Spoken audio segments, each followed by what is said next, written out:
ओम श्री गणेशाय नमः। ओम गणानां त्वं गणपतिगुं हवामहे प्रियाणां त्वं प्रियपतिगुं हवामहे निधिनां त्वं निधिपतिगुं हवामहे वशममां जाति त्वं जाति गर्भधम्मा। ओम दम्पगं यजामहे सुगन्धिं पुष्टिवर्धनम् उर्वारुकमे बन्धनां मृत्युर्मुक्षीमामृताम्। नमो दिव्य माँ देवी शिवाय सततम नमः भगवद्देवताय तपन्ता स्वतां दुर्गा देव्यो नमो नमः। ओम विष्णुवे नमः ओम विष्णुवे नमः ओम विष्णुवे नमः ओम कृष्णाय नमः ओम क्लीं कृष्णाय नमः कृष्णाय नमः।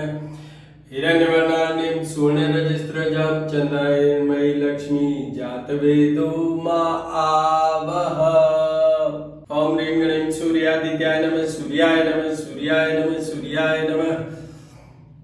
हरबाना ढीलगी चुबिल बने जो दोन मारे लंगपति ने कुछ समुद्र लाए सजीवन सोचनी और हिमा शक्ति ने तुलसी संगीत को मेरे को ध्यान धरो। ओम ऐं ह्रीं श्रीं शनैश्चराय नमः ओम ऐं ह्रीं श्रीं शनैश्चराय नमः।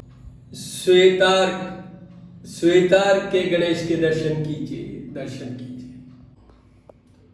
आज कजली तृतीया या सतुड़ी तीज जैसे मैंने कल बताया था तो वो है और उसमें नीम की माता का अभी दर्शन करवाऊंगा मैं आपको। उनका पूजन होता है और ये मेन जो जुड़ा हुआ है वो विष्णु और लक्ष्मी से जुड़ा हुआ है, बृहस्पति से भी जुड़ा हुआ है। क्योंकि मैंने आपसे कहा था कि सत्तू क्यों चढ़ाया जाता है। सत्तू इसलिए चढ़ाया जाता है कि वो विष्णु से जुड़े हुए हैं। सत्तू का प्रसाद जो भी है तो उससे क्या होता है कि पोषित होना, तो ये पोषित होना उसके लिए है। पर मेन जो ये कजली तृतीया कहें या सतुड़ी तृतीया कहें, ये है स्त्रियों के लिए पूजन करने की विधि है। इसमें अभी बताता हूँ। उससे सौभाग्य, अखंड सौभाग्य, और स्त्रियों के लिए दूसरी इंपॉर्टेंट चीज है वो है संतान। तो संतान और अपने पति के दीर्घायु के लिए ये व्रत किया जाता है। तो जो मैंने आपसे कहा कि ये कजली तीज है तो इसमें देखिए नीम से ये बनाया जाता है देवी की मूर्ति, इसी का पूजन होता है। और जैसे इनका जो प्रसाद रूपी में फल फ्रूट तो है ही, और उसके अलावा जो ये सातू और चढ़ाया जाता है सत्तू, जो कि बेसन से बनते हैं। वैसे तो ये चावल के भी बनते हैं, गेहूं के, बट जो इनको चढ़ाए जाते हैं वो बेसन के सत्तू होते हैं। और इन पे ये आपको वापस बता दूं रिकन्फर्म करने के लिए कि ये व्रत में एक कथा होती है, 4 कथाएं बोली जाती है, कहानियाँ कहते हैं जिनको, और वो सब एक ही पॉइंट पे जुड़ी हुई है। वो है पति की दीर्घायु के लिए, पति का सब सुख संपन्नता के लिए, सौभाग्य के लिए और संतान के लिए। तो आप भी आगे भी जब भी तीज का ये आता है त्योहार, उस समय ये इसी पर्पज से होता है। मेनली ये स्त्रियों के लिए ही बना हुआ है। आज ये जो कजरी तीज या कजली तीज, ये भाद्रपद में कृष्ण पक्ष की तृतीया को मनाई जाती है। इसमें जैसे इसका एक दूसरा नाम सतुड़ी तीज भी है जो मैं बता रहा था कल भी। और इसमें बहुत सी कथाएं, कहानियां हैं। 4 तो मेन हैं जो अलग अलग हैं और वो बहुत लंबी हो जाएगी। बट ये जो तीज है इसमें जो स्त्रियां हैं, सुहागिनी महिलाएं जो हैं, शादीशुदा मैरिड लेडीज़ हैं, वो पति की लंबी उम्र के लिए निर्जला व्रत रखती है। कुछ वैसे व्रत रखती हैं, कुछ ऐसा रखती हैं कि दिन भर वो ऐसे ही, फिर रात को चंद्रमा को अर्घ्य देने की परंपरा है तो उसको अर्घ्य दे के फिर अपना व्रत खोलती हैं। और उसमें मेन वही है, मैंने एक जगह बताया है कि वो ये जो व्रत है वो जुड़ा हुआ है विष्णु और लक्ष्मी से। बट जितने भी सौभाग्य सुहागिन के लिए है वो सब भगवान शिव और पार्वती से जुड़े हुए हैं। तो इसीलिए ये चंद्रमा का अर्घ्य देने की भी परंपरा इसीलिए है कि मानसिक तौर पे चंद्रमा को सुधरता है, उसके कारण पति पत्नी के बीच में प्रेम और उनका जो एक मैरिड लाइफ का एंजॉयमेंट है वो ज़्यादा होता है। तो इसलिए ये व्रत किया जाता है, पूजन होता है और वो सत्तू का प्रसाद चढ़ता है, बाकी फल वगैरह तो चढ़ते ही हैं। आप भी करिए। अच्छा, इसमें एक और है, जिसकी शादी नहीं हुई है, जो बच्चियां हैं, उनके लिए भी ये बहुत अच्छा है। इसको अपने शादी के लिए भगवान शिव, पार्वती, लक्ष्मी जी, विष्णु जी सबको मना के अपनी शादी के लिए भी आप प्रार्थना कर सकते हैं इस व्रत के द्वारा।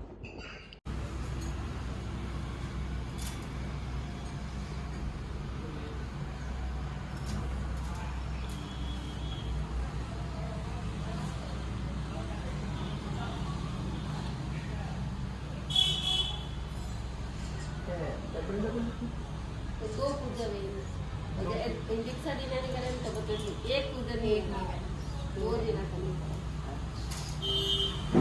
हम कल ना मेरे को है और करे कम भी हो।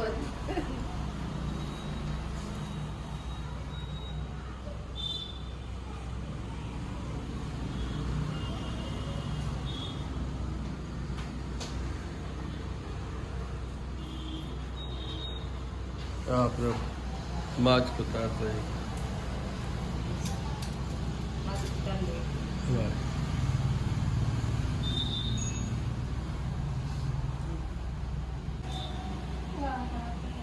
लॉस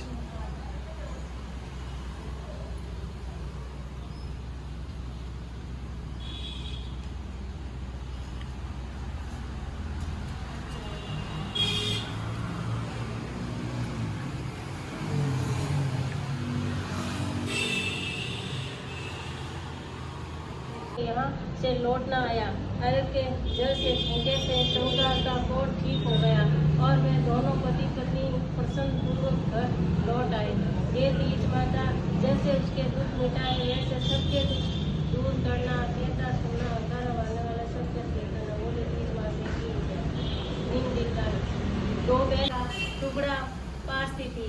व्रत के दिन भोजन करने से पूर्व सत्तू के साथ नीमड़ी का टुकड़ा खाकर पासना चाहिए।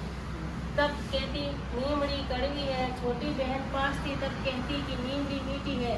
नीमड़ी माता ने बड़ी बहन की वाणी में कड़वाहट भरती और छोटी बहन की वाणी में मिठास भरती। बड़ी बहन को पियर और ससुराल में कोई पसंद नहीं करता, जबकि छोटी बहन को पियर और ससुराल सब में अच्छा व्यवहार करती, किंतु उसे कोई पसंद नहीं करता था।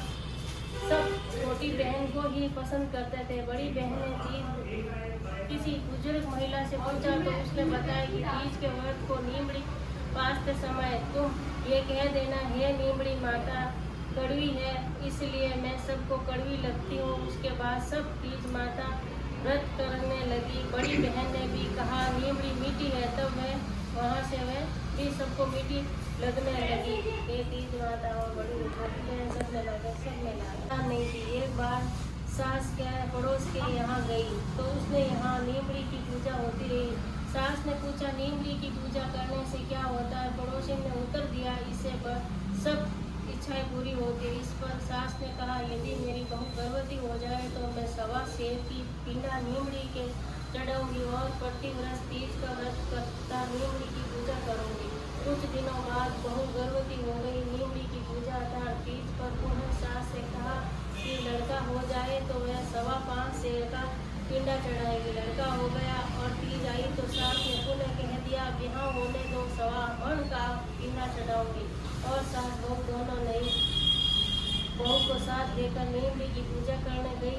सबसे तो पूजा कर ली और यह दोनों पूजने लगी तो नीमड़ी दूध खिसक गई। ये जितना पास जाती नीमड़ी उतनी दूध खिसक जाती। यह देखकर अन्य स्त्री ने पूछा कि आपने कोई बोला रखा है क्या? सास ने कहा हाँ बोली तो थी। अब औरतों ने कहा कि पहले बोल पूरी करो, नीमड़ी माता पूजा स्वीकार करेगी। जब सास बहू ने घर जाकर 1.25 मन का पिंडा तैयार करवाया और गाजे बाजे के साथ धूमधाम से नीमली के गीत गाकर पूजा की। हे नीमली माता मुझ पर कृपा करे, ऐसी सब पर कहना। उसके 7 बेटे थे। सत्तू का दिन बीच का दिन आया। 6 बेटों की बहू के पीर से तो सत्तू के पिंडे आए। 7वीं था, सबसे छोटी बहू के पीर नहीं था तो सो उसके पिंडा नहीं आया। उससे अपने पति से कहा, मैंने सातुड़ी तीज का व्रत किया है, मुझे पिंडा ला कर दो। सब के तो पीहर से आया। साहूकार गरीब था, से सभी भाइयों के पास धन था, अतः साहूकार का लड़का हलवाई की दुकान में चोरी करने घुसा। वह चने की दाल पड़ी थी, भट्टी में आंच भी थी। उसने दाल को भट्टी में सेका, वहीं चक्की भी पड़ी थी। अब वह दाल को पीसने लगा। चक्की चलने की आवाज से दुकान का मालिक जाग गया और उसे पकड़ लिया। तब साहूकार के बेटे ने कहा कि मैं कोई चोरी नहीं कर रहा हूँ। आज मेरी पति ने सातुड़ी तीज का व्रत है, उसे पीहर से नहीं आया, इसलिए उसे पिंडा लेना आया और मैं गरीब हूँ, केवल 1.25 सेर सत्तू का पिंडा बना कर ले जाऊँगा। फिर तो चाहे मुझे मारो या दरबार में पकड़वा दो देना। इस पर दुकान मालिक ने कहा कि तुम घर जाओ, हम सुबह पिंडा भिजवा देंगे। तुम्हारी पत्नी को हमने बेटी मान लिया। दूसरे दिन 1.25 सेर का पिंडा और वस्त्र आदि दुकान के मालिक ने साहूकार के घर भिजवा दी। उसकी बड़ी जेठानियाँ देखकर ईर्ष्या करने लगी। उसने तो 1.25 सेर का पिंडा और अमूल्य वस्त्र आदि आए हैं। सास ने कहा, तू तो कहती थी कि मेरे पीहर ही नहीं है, तो फिर ये इतना सब कहाँ से आया? बहू ने उत्तर दिया कि ये मेरे धर्म के माता पिता ने भेजा है। उसको तीज माता ने पीहर दिया है, जैसा सबको देना। बड़ी तीज के उद्यापन हेतु 17 पिंडे बनाकर सब पर सुपारी लगा देते हैं। 17 प्लेट भी मंगवा लेते हैं। साड़ी, ब्लाउज पीस, चूड़ियाँ, मेहंदी, बिंदी, काजल, बिछिया, दर्पण आदि सब सामान एक चित्र कर लीजिए। सभी पिंडे प्याले में रखकर हाथ फेरकर 16 स्त्रियों को देना चाहिए और 17 पिंडों पर सामग्री और पेश आदि रखकर चंद्र होने पर अर्घ देने के बाद निकाल कर सास को दे देना चाहिए। हर बार की तरह इस बार भी तीज पर 1.25 सेर का पिंडा भी बनाना चाहिए। कोई बार खीर बनाए तो कोई नहीं बनाए। पूरा गाँव रमाई पीड़िया एक गाँव बारे ब्राह्मण बैठी हुई कि भाई मैं बना जाऊँगी, जंगली नहीं बना चली मारी दूध भी सारी चावल मेरी इसकी खीर बनाओ बैठी कि नहीं नान करना हो खीर बना दी तो खीर बनाओ बैठी तो ऊपर लागे पूरे घर में बर्तन आ सब भर दिया तो भाग्य भाई हमें ऊपर दिरावा नहीं कर आटो दे पड़ी कि विनय जी चावना किशन जी थोड़े भोग लागे एक ताली बन की खीर ऊपर दिरागी विनय जी आएगा भगवान जो कहीं ना लेके आप भोजन करो मैं तो भोजन लाख मानन को विनय जी चानन किशन जी थोड़े यकीन किस करो नहीं कि जो थोड़े डांगरी और जारी मेलन गया पर लेन लार गई आप भूल गया मैं भूल गया कौन रख मैं तो जारी भी बहु हो जी लकड़ी बैठो जी डांगरी घर में लैन रख के बैठो 25 करो वो गमलो जी फिर धंधा भंडार भर गया।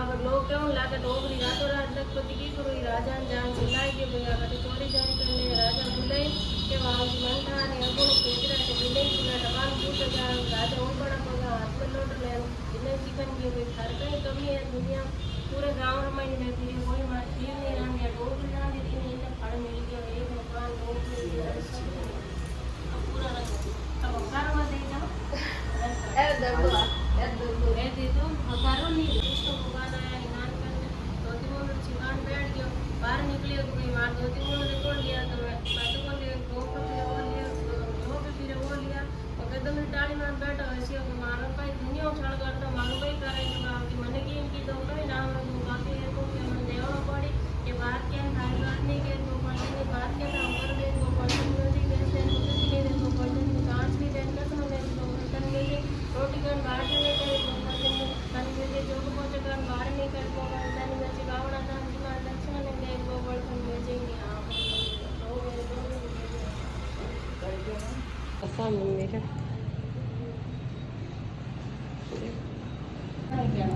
हाँ बोलो हाथ में ले लीजिए चावल और जौ और तिल और पानी